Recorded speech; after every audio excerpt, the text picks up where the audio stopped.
I don't remember my mother's face. I remember her hands cracked at the knuckles, always moving, always working something between her fingers. Thread, wire, the edge of a blade she was sharpening on a stone that never seemed to get any smaller. I remember the sound of her breathing at night, shallow and uneven, like her lungs were fighting something they'd already lost to.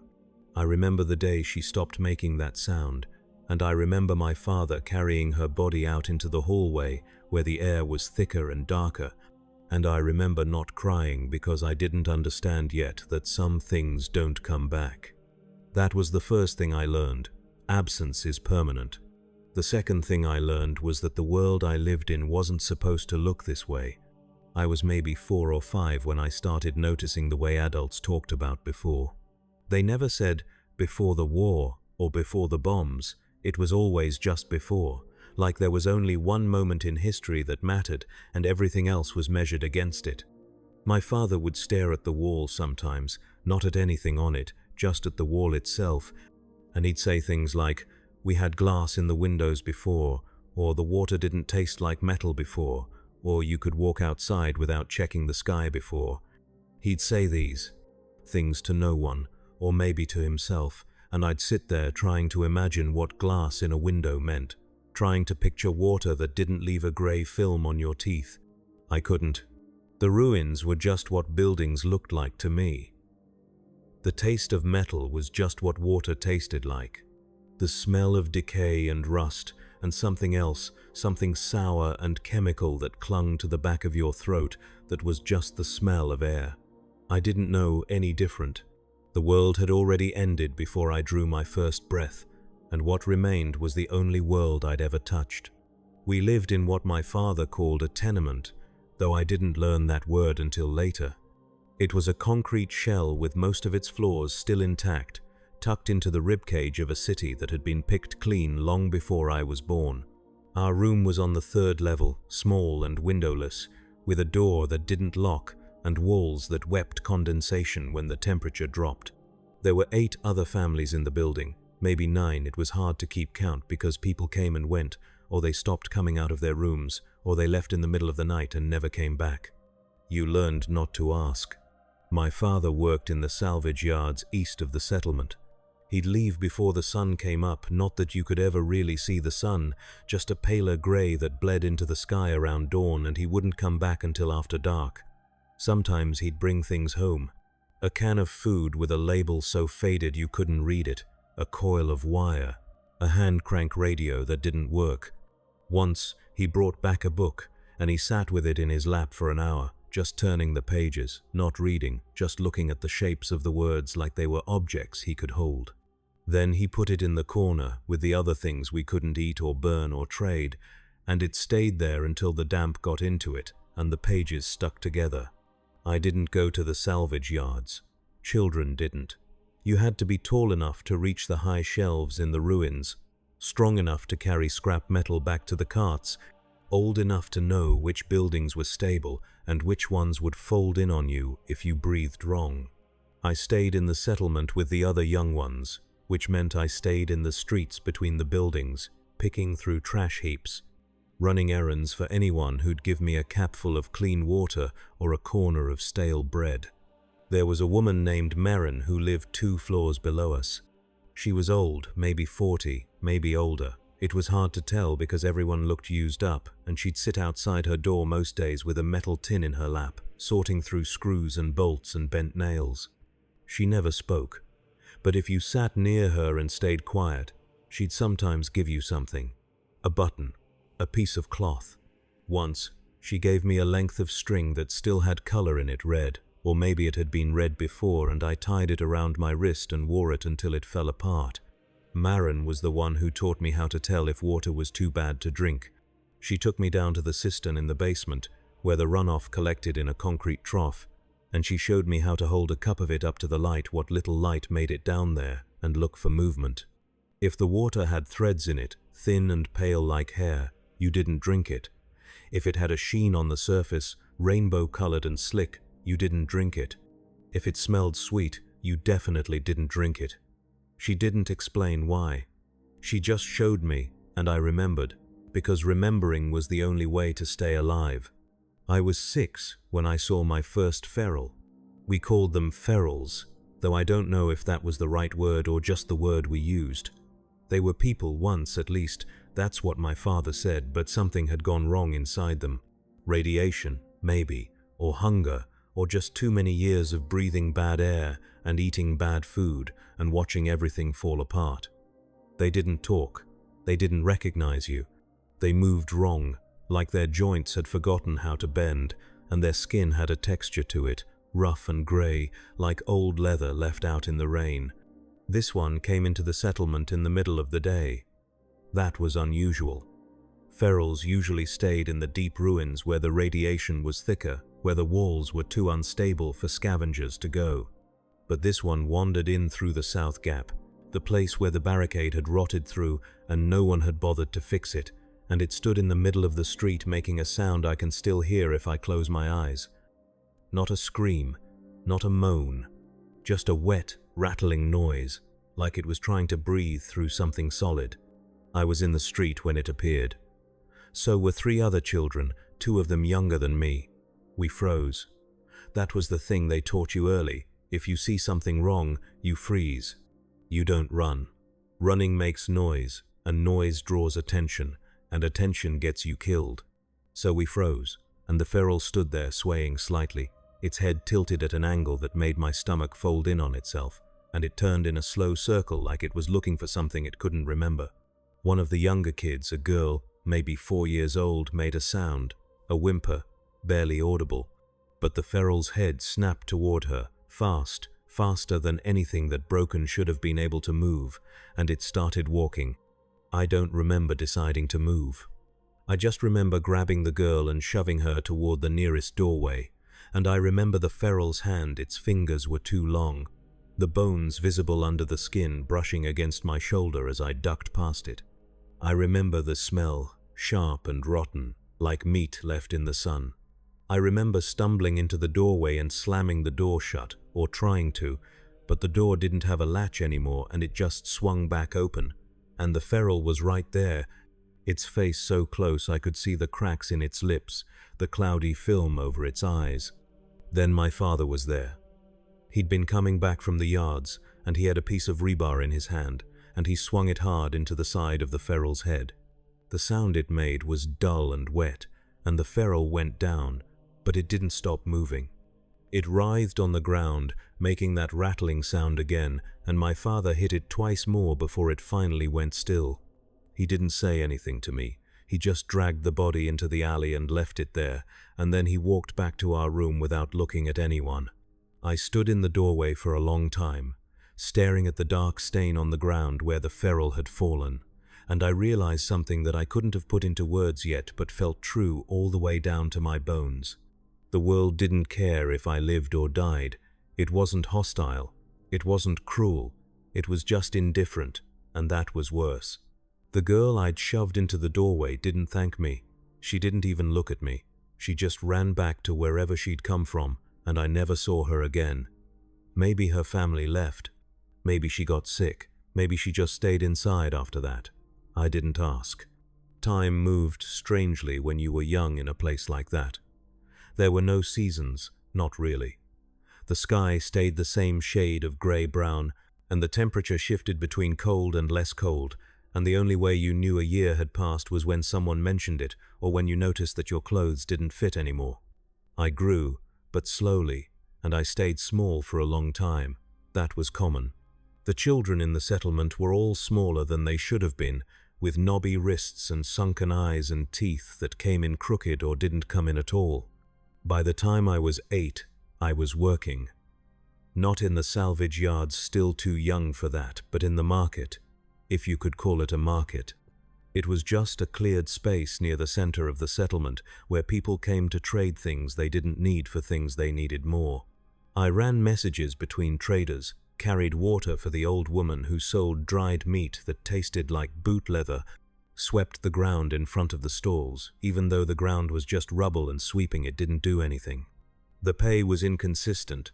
Sometimes I'd get a capful of grain, sometimes a sliver of soap. Once, a man gave me a bullet, just one, and I carried it in my pocket for weeks because it felt valuable, even though I didn't have a gun and wouldn't have known how to use one if I did. Eventually, I traded it to a woman for a pair of gloves that were too big for me but kept my hands from splitting open in the cold. The market was where I learned how people really survived. It wasn't about being strong or smart or lucky. It was about knowing what other people wanted and being willing to give it to them. It was about making yourself useful without making yourself a target. It was about understanding that trust was expensive and most people couldn't afford it. There was a man who came to the market every few weeks. He was a trader from another settlement, somewhere north, and he brought things we didn't have. Medicine, sometimes, though it was usually expired or watered down, ammunition, cloth that wasn't completely rotted through. He always had guards with him, 2 or 3 men with rifles strapped to their backs, and he never stayed more than a day. I watched him once, conducting a trade with one of the local scavengers. The scavenger had a box of pre-war tools, wrenches, screwdrivers, things that were still intact, and the trader inspected each one carefully, turning them over in his hands, checking for rust, testing the weight. Then he offered a price. The scavenger argued. The trader didn't raise his voice, didn't get angry, just waited until the scavenger finished talking and then repeated his price, exactly the same as before. The scavenger argued again. The trader waited again. This went on for maybe 10 minutes, and then the scavenger gave up and accepted the price, and the trader handed over a pouch of caps, bottle caps, the only currency anyone recognized, and walked away. The scavenger stood there for a long time after the trader left, staring at the caps in his hand, and I could see the defeat in the slump of his shoulders. He'd lost that negotiation before it even started, because the trader knew something the scavenger didn't, that desperation makes you weak, and weakness makes you cheap. I learned that lesson. I learned a lot of lessons in the market, most of them without anyone teaching me directly. I learned that if you looked too hungry, people assumed you'd steal. I learned that if you worked too hard, people assumed you were hiding something. I learned that the best way to survive was to be just useful enough to keep around, but not so useful that someone would kill you to take your place. By the time I was 10, I could read a little, not well. There weren't any schools in the settlement, no teachers, no books except the ones that had survived in salvage and been kept by people who remembered when reading mattered. But my father had taught me some letters, scratching them into the dirt floor of our room with a nail, making me repeat them until I could recognize them in the faded signs on the buildings. I didn't see the point at first. What good was reading when there was nothing to read? But then I found a terminal. It was in one of the collapsed buildings on the east side of the settlement, half buried under rubble. I was scavenging for wire, pulling it out of the walls, when I saw the screen poking out from under a sheet of corrugated metal. I dug it out, carefully, and when I wiped the dust off the screen, I saw that it was still intact. The casing was cracked, and the keyboard was missing half its keys, but the screen was whole. I didn't know if it worked. I didn't know how to make it work. But I dragged it back to our room anyway, and I spent weeks fiddling with it, trying to find a power source, trying to figure out which wires went where. My father didn't help, but he didn't stop me either. He just watched me sometimes, with an expression I couldn't read, and then he'd go back to whatever he was doing. Eventually, I got it to turn on. The power came from a salvaged battery, and it only lasted a few minutes before dying again. But in those few minutes, I saw something I'd never seen before, words on a screen, glowing green in the darkness, telling a story about a world I didn't recognize. It was a log, someone's personal journal, written before the world ended. The entries were mundane, complaints about work, observations about the weather, plans for the weekend. I read them over and over, draining the battery, recharging it, reading them again, and each time I felt something twist inside me, a feeling I didn't have a name for yet but would later understand as grief. This person, whoever they were, had lived in a world where the weather was something you complained about, not something that could kill you. Where weekends existed.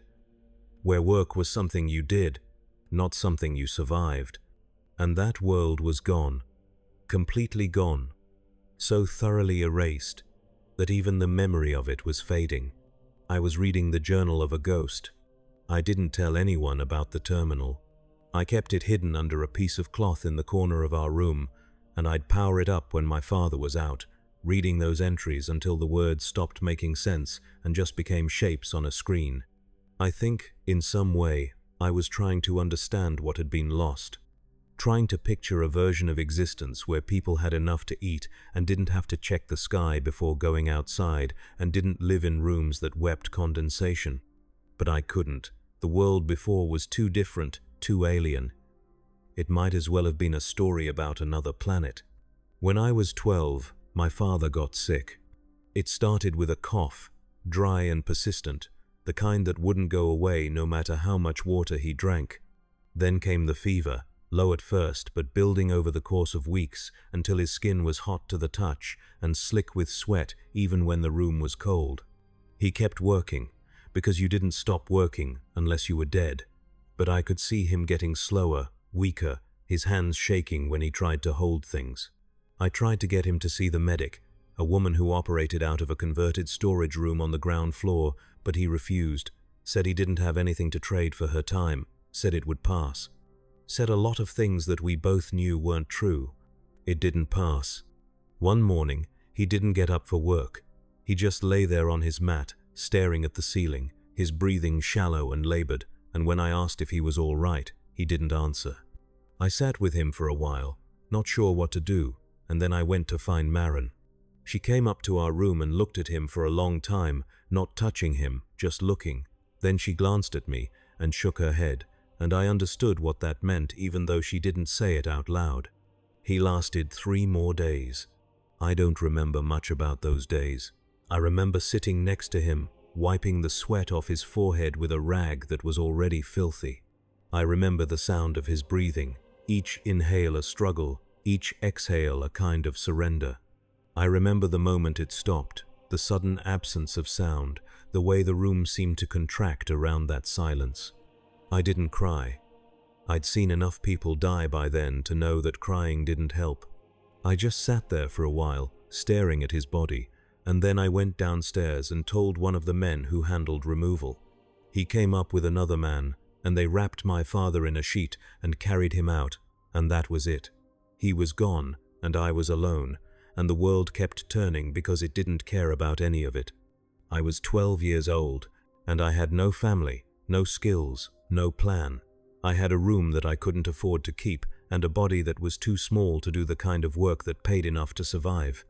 I had a terminal with a dying battery, and a journal written by a ghost, and a piece of red string that had rotted off my wrist years ago. What I didn't have was a choice, so I started working in the salvage yards. The yards were dangerous in ways that were hard to explain to someone who'd never been there. It wasn't just the physical danger, the unstable floors, the sharp edges, the pockets of radiation that would burn through you if you stayed too long. It was the psychological weight of it. You were surrounded by the remnants of a civilization that had built things meant to last forever, and none of it had lasted. Skyscrapers that had collapsed into themselves, highways that led nowhere. Machines that had been designed to do things you couldn't even imagine, now rusted and silent and useless. Every building you entered was a tomb. Every object you pulled from the rubble was a piece of someone's life, someone who was dead now, someone who'd probably died badly. You learned not to think about it. You learned to see the ruins as resources, nothing more. A chair wasn't a place someone had sat. It was wood and metal. A child's toy wasn't a memory. It was plastic you could melt down and reshape. You learned to stop seeing ghosts, because if you didn't, the ghosts would drown you. I was small, which meant I got sent into spaces the adults couldn't reach. Crawl spaces, air ducts, the gaps between collapsed floors. I'd wriggle through openings barely wide enough for my shoulders, breathing dust and mold and the stale, dead air that had been trapped for decades, and I'd pull out whatever I could find: wire, screws, circuit boards, anything that could be salvaged, anything that still had value. The pay was barely enough to keep me fed. I lived on 1 meal a day, sometimes less, and I slept in the tenement room for as long as I could before someone else claimed it. Then I slept in the hallways. Then in the basement near the cistern, where it was warmer and the rats weren't as aggressive. I was 13 when I realized I'd stopped thinking about the future. It wasn't a conscious decision. It was just that the future had become an abstraction, something that existed in theory but not in practice. You didn't plan for next year because next year might not come. You didn't think about what you wanted to be because there was nothing to be except alive. The only goal was to make it to tomorrow, and then the day after that, and then the day after that, and somewhere in the repetition, the idea of a future beyond survival just faded away. I wasn't unhappy. That wasn't the right word. Unhappiness implied you'd expected something different, and I hadn't. I was just worn, eroded, like a stone in a river, slowly losing its shape. There was a boy in the yards, maybe a year older than me, who I worked near sometimes. His name was Cale, and he was tall and thin and had a scar across his forearm that he said came from a piece of glass when he was young. We didn't talk much. No one talked much in the yards, but we developed a rhythm, passing tools back and forth, watching each other's backs when we ventured into the more unstable sections. One day, we were working in what used to be an office building, pulling wire out of the walls, when he stopped and looked at me.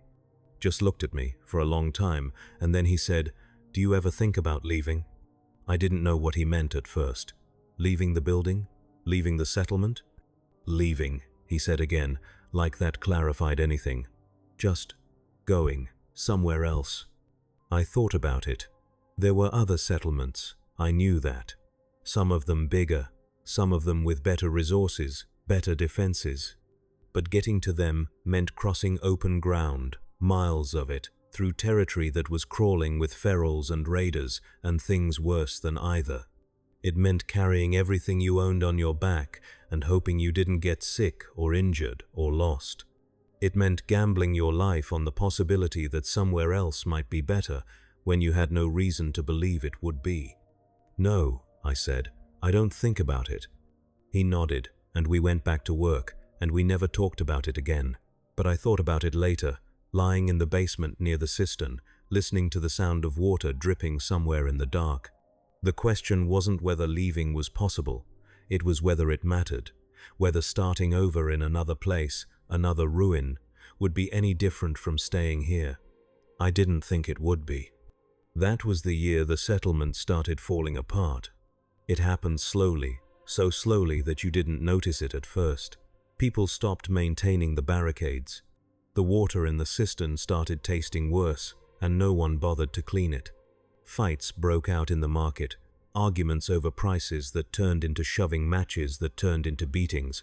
One man stabbed another over a can of food, and no one intervened, and the body lay in the street for 2 days before someone dragged it away. The traders stopped coming. The supply lines dried up. The scavengers started going deeper into the ruins, taking bigger risks, and more of them didn't come back. The population of the settlement shrank, not dramatically, but steadily, like a slow bleed that no one knew how to stop. I didn't understand what was happening at first. I thought it was just bad luck, just a rough patch that would pass. But Maren, who still sat outside her door sorting screws and bolts, looked at me one day and said, "It's dying." "What is?" I asked. "This place," she said. "All of it. It's dying." I wanted to argue, to tell her she was wrong, but I couldn't, because I could feel it too, that sense of decay, of something vital leaking away. The settlement had been precarious to begin with, held together by the collective will of people who had no other choice, but will only last so long when there's nothing to sustain it, and the settlement was running out of everything: food, water, hope. People started leaving. Not in groups. Just one at a time, in the middle of the night, without saying goodbye. You'd wake up and realize that the family 2 doors down was gone, or that the man who used to trade in the market wasn't there anymore, and you'd know they'd tried their luck elsewhere. I thought about leaving too. I thought about it more than I wanted to admit, but the question Cale had asked me kept circling back. Where would I go? What was out there that was better than this? I didn't have an answer. I was 15 when I found the vault. I wasn't looking for it.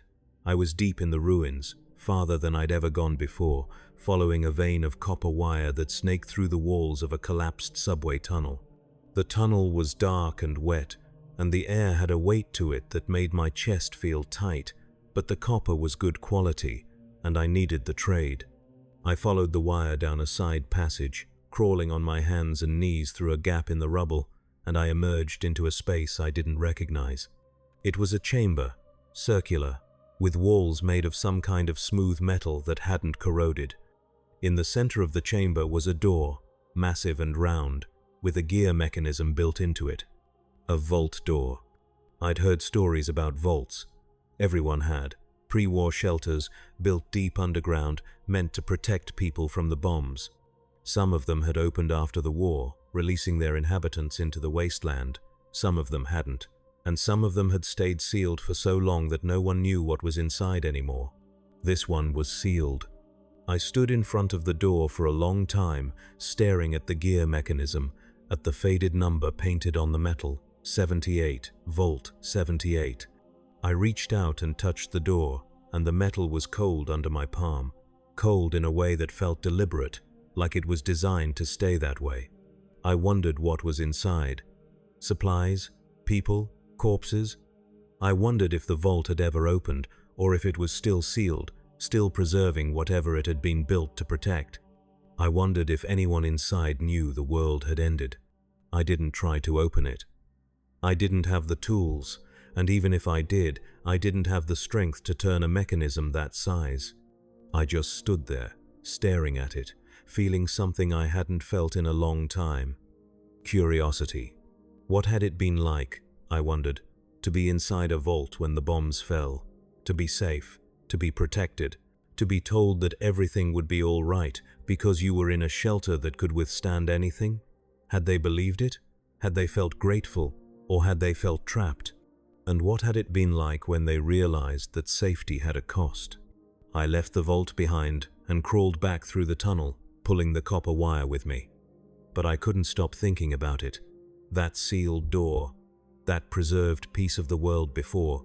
I kept picturing the people inside, if there were any, living in a space that hadn't changed while everything outside had rotted and collapsed. What did they think had happened to the world? Did they know, or were they still waiting for someone to tell them it was safe to come out? I never went back to the vault. I didn't see the point. Whatever was inside, it wasn't for me. It was part of a world I'd never belonged to, a world that had ended before I was born. But I thought about it sometimes. When the nights were cold and the settlement was quiet, and I was lying in the basement near the cistern, staring at the ceiling, I'd think about that door and wonder if there was anyone on the other side, wondering the same things I was. The settlement didn't collapse all at once. It just emptied. By the time I was 16, there were maybe 20 people left, most of them too old or too sick to travel. The market was gone. The salvage yards were abandoned. The tenement where I'd grown up was a hollow shell, its rooms dark and silent, its floors slick with mold. Merrin was still there.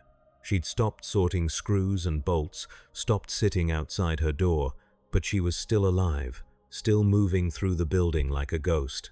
I'd see her sometimes, standing in the hallway, staring at nothing, and I'd wonder what she was thinking. If she regretted staying, if she wished she'd left when she had the chance. I asked her once.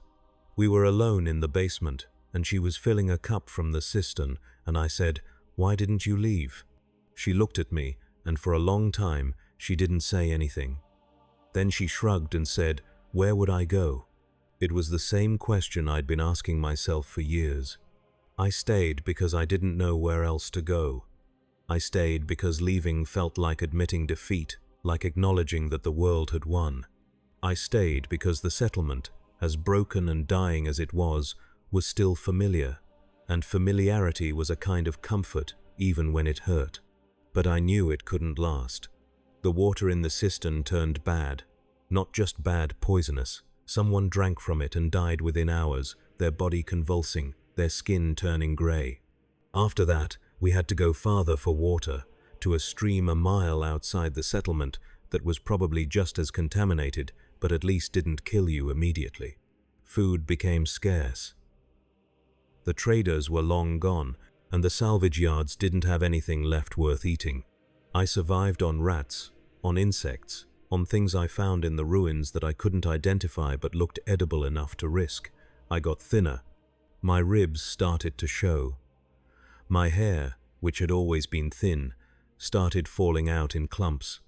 I was 17, and I looked 30. Cale was gone. I didn't know when he'd left, but one day I realized I hadn't seen him in weeks, and I knew he wasn't coming back. I felt something like loss, but it was distant, muted, like I was feeling it through a thick pane of glass. By the time I was 18, I was the only person left in the tenement. Maren had died in her sleep, and I'd found her body curled up in the hallway, her hands folded over her chest like she'd prepared herself for it. I didn't have the strength to move her, so I just left her there, and eventually, the smell drove me out of the building entirely. I moved to the basement of another structure on the edge of the settlement, a place that was half collapsed but still had a roof. I slept on the ground, wrapped in whatever scraps of cloth I could find, and I spent my days scavenging the ruins for anything I could use or trade, though there was no one left to trade with. I was alone, completely alone, and the silence was so heavy it felt like a physical thing pressing down on me. I thought about leaving. I thought about it every day. But I didn't know where to go, and I didn't have the energy to find out, so I stayed. And the settlement continued to decay around me, and I continued to decay with it. It was around this time that I started talking to myself. Not out loud, not at first. Just in my head, a running commentary on everything I did. You need water.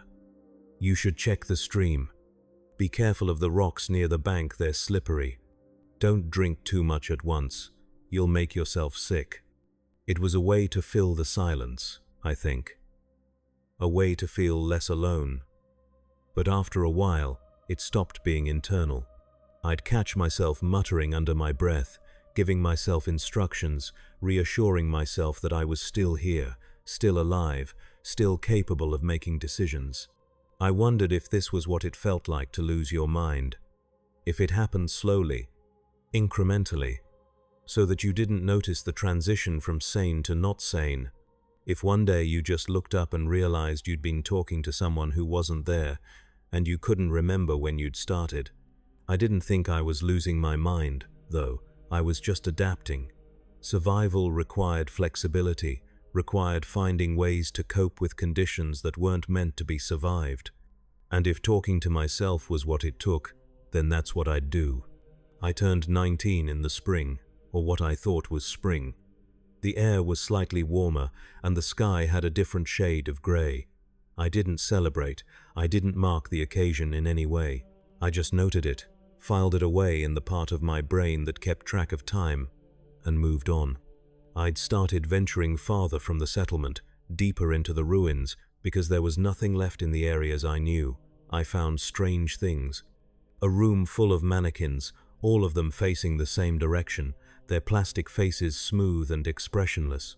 A car buried nose first in the ground, its interior filled with dirt and roots. A playground, the swings hanging motionless, the slide rusted through in places. I found bodies too. Not recent ones. Skeletons, mostly, picked clean by scavengers and time. They were everywhere if you looked, tucked into corners, sprawled across floors, curled up in places they'd thought were safe. I stopped noticing them after a while.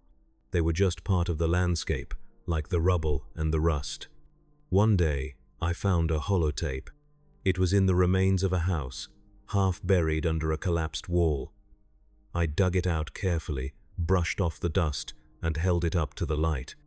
The label was faded, but I could just make out the words, "For Sarah." I didn't have a way to play it. I didn't even know if it still worked. But I kept it anyway, slipping it into my pocket, and I carried it with me for weeks.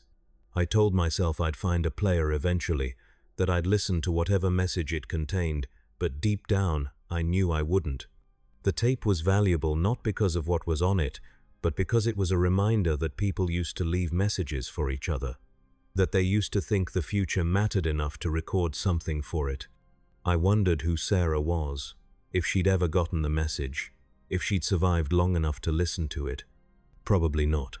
I was 20 when I realized I'd stopped aging normally. It wasn't that I looked younger, if anything. I looked older, more worn, more used up. But something about me had stabilized. I'd been sick for months, a low-grade fever that never quite broke, and I'd expected to die from it. But I hadn't. I'd just kept going, kept scavenging, kept surviving, and eventually the fever faded and I was still here. I didn't understand it. I didn't have the knowledge to understand it. But I knew enough to recognize that something had changed, something fundamental, and I wasn't sure if it was a good thing or not. The ruins were my home now. I moved through them like they were part of me, like I knew every crumbled wall, every hidden passage, every pocket of radiation. I avoided the ferals, avoided the raiders, avoided anything that moved. I was a ghost in a city of ghosts, invisible and silent and alone. And I was still alive. That was the thing I couldn't reconcile. I should have died years ago. Disease, starvation, violence, exposure, any of them should have killed me. But they hadn't. I was still here, still breathing, still moving through the wreckage of a world that had ended before I was born. I didn't know why. Maybe it was luck. Maybe it was stubbornness. Maybe it was just that the world hadn't gotten around to killing me yet. Or maybe it was something else. Maybe being born into the aftermath meant you carried the weight of it differently. Maybe you didn't break the same way because you'd never been whole to begin with. I thought about the terminal I'd found years ago, the journal entries written by someone who'd lived before.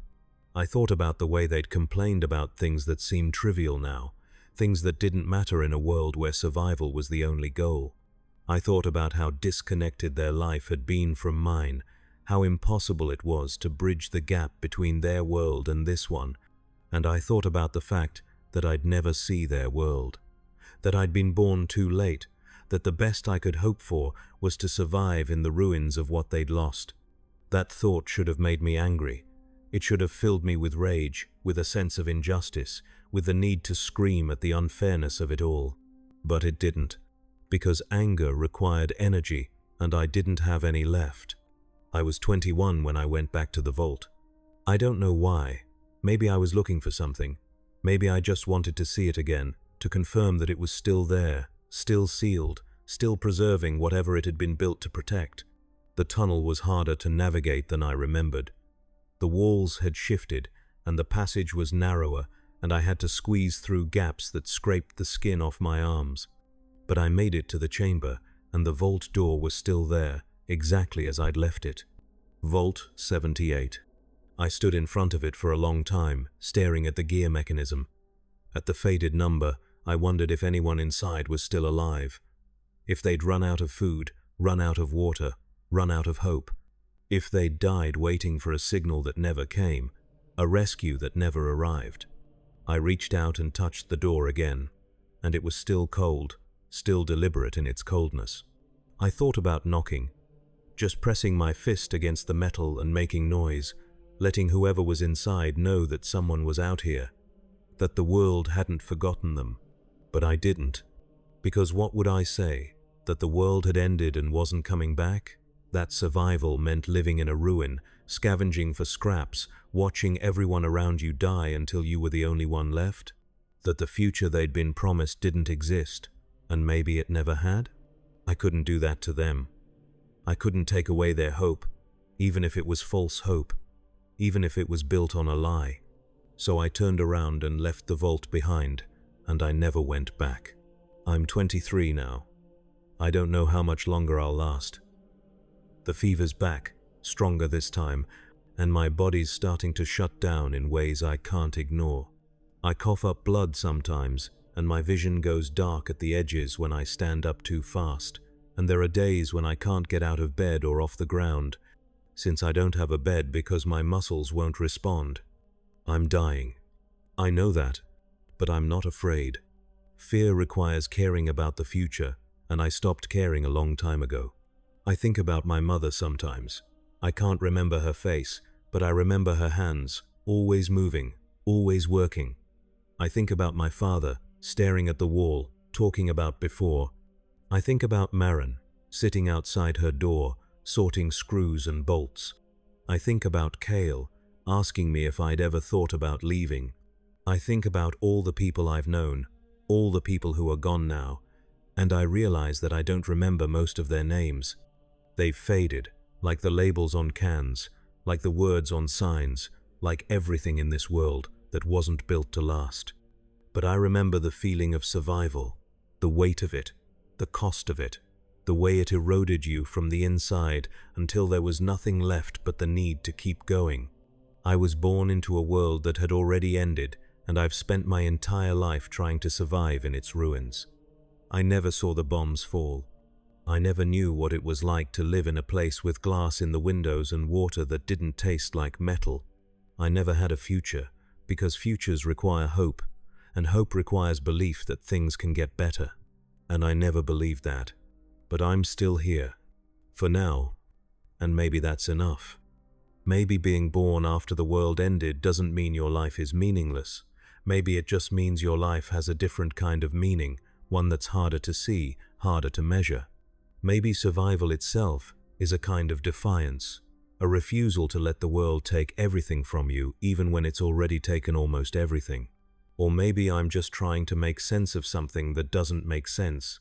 Maybe there's no meaning, no purpose, no reason. Maybe I was born into the aftermath because that's where I was born, and I've survived this long because I haven't died yet, and when I do die, it won't matter because there's no one left to remember me. But I think about the vault sometimes, about that sealed door and the people inside, if there are any. And I think about the fact that they're still waiting, still hoping, still believing that someone will come and tell them it's safe. And I think about the fact that I could have done that. I could have knocked on the door, could have told them the truth, could have given them a choice. But I didn't, because some lies are kinder than the truth. And maybe that's the only thing I've learned in this life that's worth remembering, that sometimes survival means protecting other people from what you know. Even if what you know is that the world already ended and it's not coming back.